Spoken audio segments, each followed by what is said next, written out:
Good afternoon, everyone. Welcome to 2023. Happy New Year. And welcome to the January edition of the construction webinar series here, coming to you live from LOIS Law Firm. If you're joining me for the very first time, welcome. If you are returning, if you've watched my webinars in the past, thank you for coming again. We do have some exciting webinars planned this year. I'm going to change things up a little, but the focus is still going to be on construction claims, workers' compensation claims that arise out of construction accidents. For those of you here for the very first time, my name is Tashia Rasul. I'm a partner here at LOIS Law Firm, where I defend only workers' compensation claims that arise out of construction accidents. So that's my specialty here. I oversee a team of attorneys and paralegals who also handle only construction-related workers' compensation claims. I am also the author of the firm's Construction Claims Handbook. It's a plain English guide for employers, risk managers, adjusters, carriers, TPAs, everyone to understand how the construction claims work in the workers' compensation arena, and also a little tidbit about what goes on in the general liability side and some of the most important issues that we see in defending these claims. If you would like a copy of the handbook, please feel free to give me a call or send me an email. We do have both hard copies and PDF copies available.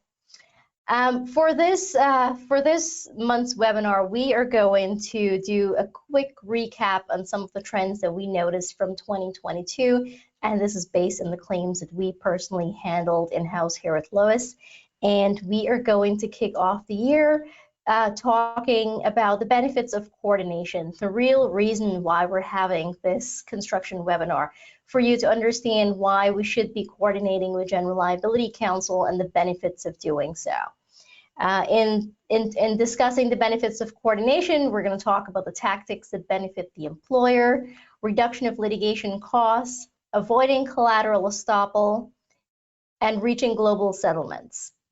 Just a reminder, this is a live webinar. There is going to be a Q&A session in the end. You're going to see a box like this on your screen. You should be able to type your question there. Hopefully it's going to pop up on my end. If we have time left, I will answer your questions right away. If we run out of time, I will be sure to give you a call or send you an email to answer your question. All right, let's get into it. So I know we're in 2023. 2022 is the past, but this is something I really want to go through really quickly to show the trends that we've seen in 2022 and what we expect for 2023. So we've been talking about collaboration between workers' comp and general liability counsel for a number of years now. We've been really focusing on it for the past 4 or 5 years or so. And I can say internally, we have seen with our clients increased collaboration to reduce exposure. More workers' comp adjusters are talking to the GL adjusters. We're having more communication with the general liability defense attorneys. We are attending the mediations that we've talked about so much in the past year. We are setting the record straight when we go to the mediations. We are confirming what's really going on and letting the mediator know, what the status of the workers' comp claim is, especially in situations where the claimant's attorneys are going in making very generalized statements that are not wholly accurate in an attempt to get a higher settlement of their claim. So the collaboration we've seen really works. Our participation in the mediation, I think, is extremely helpful. Clients have been very grateful to have us be a part of them. So as a reminder, if you're handling any of these construction claims, ensure your workers' comp and your general liability defense teams are talking. Make sure your workers' comp attorneys are attending those mediations. Looking at all of the cases for the past year, we've seen a 30% increase in the number of global settlements that resulted in reduced exposure for clients. This is big. This is something we've been saying day after day that this should be our main goal for the claims to resolve. We should not be doing separate workers' comp and general liability settlements, except in very rare situations. Global settlements is the way to go. Consider a full lien waiver or partial lien waiver, crunch the numbers, and you'll see how it will result in better negotiations and reduced exposure. So definitely an increase in that. And I think it's really because of the collaboration we've been having with the general liability side. Something very interesting, I know this is this might seem more of like a general workers' compensation issue, but we've been tracking the orthopedic repetitive injury claims that we have, which arise out of the construction workers' compensation claims. So there's been a rise in these claims, and generally we are inclined to say, well, you know, they're the occupational claims, they've been a plumber or a laborer for all these years, they are going to suffer these injuries. And, you know, we sometimes have conversations with clients as to whether it's worth accepting these claims or denying them, especially when they are to SLU body parts. The claimant is looking only for an SLU payout, really, and they're probably going back to work after that or doing some kind of non-laborious work, but they are looking to get some kind of money for it. Our recommendation has always been to deny them, especially when the claimant has been doing the same thing over and over for many, many years, which, you know, is their career, it's their profession, it's what they've been doing. But when they've been working for your insured for a very, very short period of time, we've seen bizarre claims come in where they have worked with our employer for just a couple of days or a couple of weeks, and they're trying to tack liability onto our employer. Now, we have been denying all of these and developing the record, taking depositions, taking testimony, getting all of the priors, and we are pleased to report that in 2022, we have seen the most disallowance in orthopedic repetitive injury claims in the construction claims population.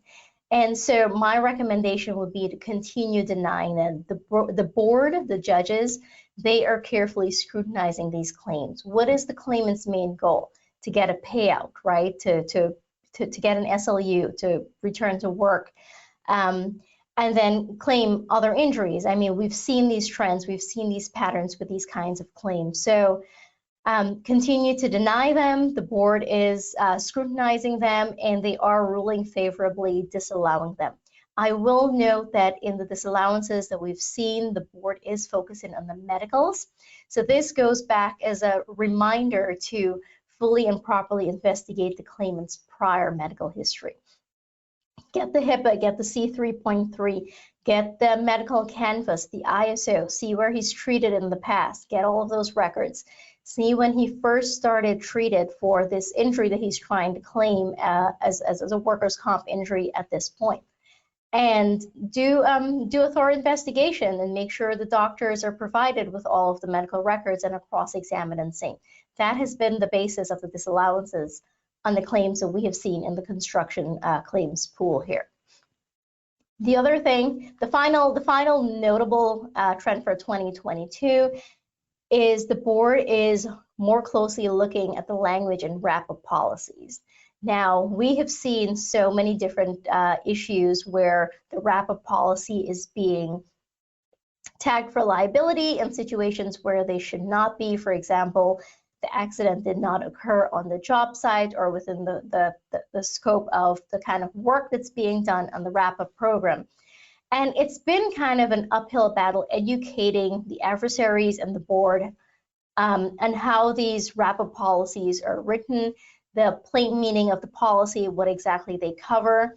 Even though the language is all in the policy, you know, when the board does its coverage search, they pull up the first policy that's listed, and generally it's the wrap-up, because the wrap-up is for, it's usually for a longer period of time, so it's the top of the list.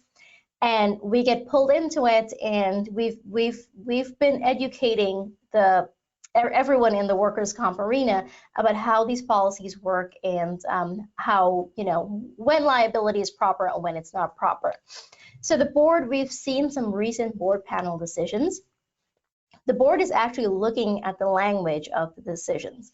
We've had some favorable ones where the board did affirm that because the accident did not happen within the parameters or the boundaries of the project that the wrap-up is intended to cover, The operational policy should be liable and not the wrap-up policy. This year, we will be challenging the board panel's decision, finding wrap-ups liable in a situation where the claimant was injured in a motor vehicle accident that occurred 20 plus miles away from the job site. There are two claims. The claims were litigated. The board panel found that because the wrap-up did not exclude motor vehicle accidents, it includes them, which is an incorrect reading of the policy, notwithstanding the fact that it's a commuting accident and should not have been established, should not have been compensable in the first place. So these are two that we're tracking in-house. We are appealing to the third department on behalf of the client. We do believe that the board panel has incorrectly and improperly interpreted the language in the policy. So we will be tracking that, and I will be reporting to you updates on that and what the final outcome is. But that was one of the situations where we found that the board panel was looking at the language and kind of like making up their own thing sometimes, right? I mean, we have gotten a lot of favorable decisions from them, but they are looking more into the language now, which results in findings both ways for us. So these are the things that we've noticed last year. We're going to keep an eye on them in the upcoming year. As one brief mention, the Senate has proposed a bill regarding collateral estoppel. This is something we have been at the forefront about in terms of collaboration with general liability defense counsel. If there are findings in the workers' comp claim, use them in your general liability claim. As of this morning, the website, the Senate website indicated that it was returned to the Senate. We do not yet have the final word as to whether the governor has completely vetoed it. The website wasn't completely up to date, but we are tracking that to see what exactly that what the final outcome's going to be on that particular issue. Something else we are keeping a close eye on in this new year as it pertains to construction claims. All right, so that's it for 2022. Let's get into 2023 now, finally. The big question for collaboration, why? Why do we collaborate? So this is how I sorted it out for you. The 3 C's. We collaborate when it's catastrophic, complex, and costly. These are the 3 reasons why, right? Because these are the kinds of claims that really drive up your exposure. There are 2 claims and 2 courts. There's a workers' compensation claim and there's a general liability claim. Workers' comp, as you know, is handled by the board. It's administrative. And the general liability, it's what we call big boy court, right? That's where the cases go to jury trials, and that's where the multi-million-dollar verdicts and settlements happen. And to resolve these, the differences between the kinds of claims that can be brought as a result of one particular accident and the fact that they're catastrophic, they're complex and costly, there should be one solid protocol for collaboration. So this is why we talk about it. This is why we talk about why it's important to have this protocol. So when there's an accident, we know exactly what to do, who to turn to, who to report things to, and the kind of investigation that's needed. Okay, so let's talk tactics a little bit. So some of the tactics that we deploy in collaboration between workers' comp and general liability defense counsel, they have to do with the difference in litigation pacing. Your workers' compensation claim goes by so quickly. You can go from accident to trial in 45 days, 60 days maybe, depending on how quickly documents are filed with the board. There are differences in timelines and disclosure rules. In the workers' compensation claim, again, it's very quickly. In the general liability defense claim, we could be 2 years out and that claim is still in the beginning phase. It's because the statute of limitations are very different. The investigation is more intense, and it has more parties involved and more witnesses, more depositions, more IMEs. And there's just more time needed on that end to develop the record. The workers' compensation end of things, the board is just concerned about litigating the claim, finding them compensable or non-compensable where it's not where it's warranted, and ensuring that the injured workers get paid and the treatment. And that's the reason it's more quickly on the workers' compensation side. Disclosure rules are different also. For example, on the workers' compensation end, if we get surveillance, we don't have to disclose them. On the general liability end, if they have surveillance, they have to disclose them. We can get surveillance for the life of a claim and never use them and never have to tell anyone about them, right? And this allows us to create strategies and tactics depending on what we find with the surveillance. If it's something good, we can get more surveillance, see what else is going on. If we haven't gotten anything good or anything that could be detrimental to us, we don't have to disclose it. There are disparities also in claimants' counsel's domain competence and motivation. We have been seeing, though, more and more GL plaintiffs' firms are taking on the workers' compensation claims, and we know the reason why. It's easier to keep it in-house. They know what's going on. They have a little more control about it. However, we are still noticing that they do not fully understand how the workers' compensation claims work, and we should take this, we should use this to our advantage. We should ensure that the record is being properly developed. They're not trying to pull a fast one on us.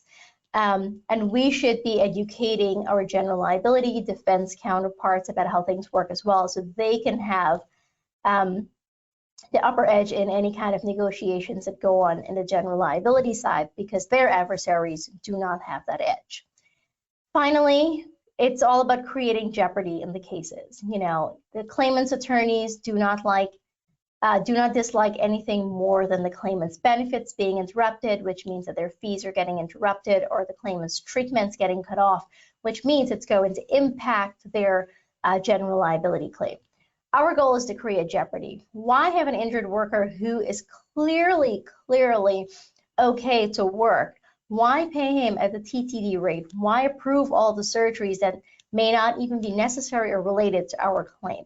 We need to create some kind of chaos, suspend the benefits, deny the treatment, litigate the issues.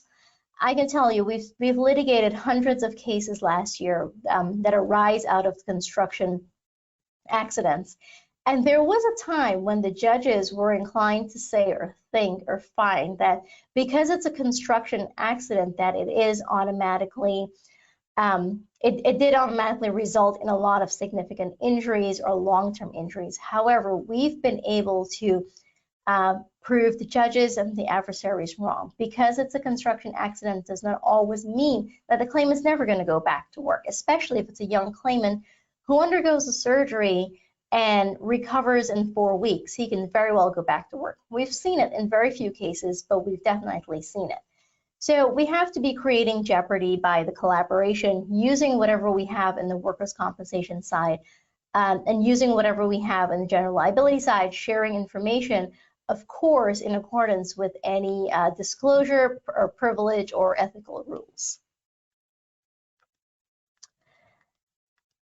The most important goal in collaboration is to save money.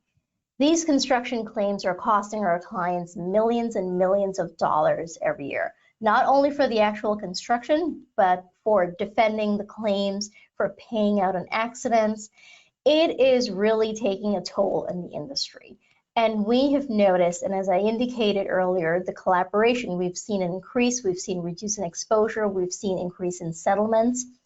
It's tried and true. The collaboration really can save clients money. It reduces litigation costs. So for example, I talked about surveillance a couple of minutes ago. If the surveillance is being done in the general, on the workers' comp side of things, and it is being disclosed in workers' comp to pursue fraud or contest degree of disability or permanent impairment or what's not, it can then be used in the general liability side without having with just one cost. It was one cost for the surveillance. The same thing is for a medical canvas or an ISO. If it's done on one side of the house, it can be used in the other side of the house because it's already being paid for. This also goes into play with the avoiding duplicative efforts, because there's no need to run an ISO on the workers' comp side and also on the general liability side.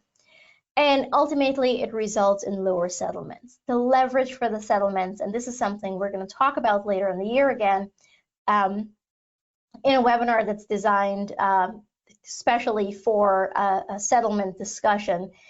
The main benefit to doing the global settlement is to reduce costs, and the way it's done is through a full lien waiver or partial lien waiver wherever it makes sense, right?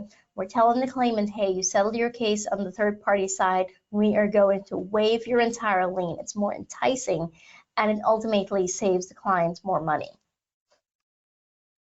Collateral estoppel. Again, I mentioned this in the beginning. This is something we're still going full force ahead with. All of the findings that we have in the workers' compensation claim, we are conveying them to the General Liability Defense Counsel to see what they can do with them. For example, a disallowance of a body part in the workers' compensation claim, that's key, it's essential, because if the body part has been found to not be work-related, then it reduces the value of their general liability claim in terms of lost wages that result from that injured body part or the treatment that they claim that they need for that body part. So anytime we are litigating and we get new findings from the judges, we are the first to convey them to General Liability Defense Counsel. Even if they're not favorable, we communicate that as well, so they know what to expect, right? They're not hearing it first from their adversary, who's hearing it from the claimant's workers' comp attorney. We are keeping them apprised, and this is something you should do also. If you are a workers' comp adjuster on the file, you usually know who the general liability adjuster is. Feel free to reach out and be like, hey, this is what happened in the workers' comp claim today. We got a good result. Or guess what? The surgery got approved, or the additional body parts got affirmed on appeal. So this is what you should be telling your defense counsel about. The global settlements. The goal of the global settlements is to do full and final settlement of the claims in both jurisdictions. We are talking about a Section 32 full and final settlement, closing out both the indemnity and the medicals. There's no global settlement if we're keeping the medicals open or the indemnity open. It doesn't make sense. It doesn't make any financial sense for the client. It keeps the claim open, and as we know, the longer a claim is open, it gets worse. No, older claims never get better. And then there's a full and final settlement of the general liability claim also. Everything from that one accident is wrapped up with a nice bow. The claimant goes away, the client moves on, saves some money, and we're moving on to defense of the next claim. It's all happening at the same time, and when I say at the same time, probably within 30 to 60 days of each other. The negotiation is being done at the same time, but as you know, there's a process for the settlement being finalized on the general liability side, and there's also a process on the workers' comp side. We need board approval of the Section 32. And again, using the lien as a leverage, that's really the goal, the ultimate goal for the global settlements. Okay, so I intended to not bore you too much for the first webinar of 2023. This is just to give an overview of why we think collaboration between workers' compensation and general liability is very important. It's very crucial. The main goal is to reduce exposure. I hope you are going to continue watching me this year. Next month, we are going to take a closer look at achieving these goals. And every month, we're going to talk about a different topic. I try to break it down into small topics that are easy to discuss, plain English. I focus on things we've seen internally, cases that we're handling, any updates in case law. I am taking recommendations for any topics you would like me to do a webinar on, so feel free to send me an email or give me a call. We can talk about it. I can create a completely new webinar, or I can squeeze it in with one of my current webinars that I have planned for the year. If there's a particular topic that you think someone else might be interested in, and please feel free to share the link to the webinar. word of mouth is the best recommendation, right? And I would love it to have more people be involved with the collaboration process, because I do think ultimately it is a good thing. It's something that's really, we're taking control of, and it's taking control of the way the claims are being litigated in the workers' comp and the general liability side. So definitely invite more of your friends or colleagues to watch the webinars and be educated about how these claims work and how we should move them toward resolution.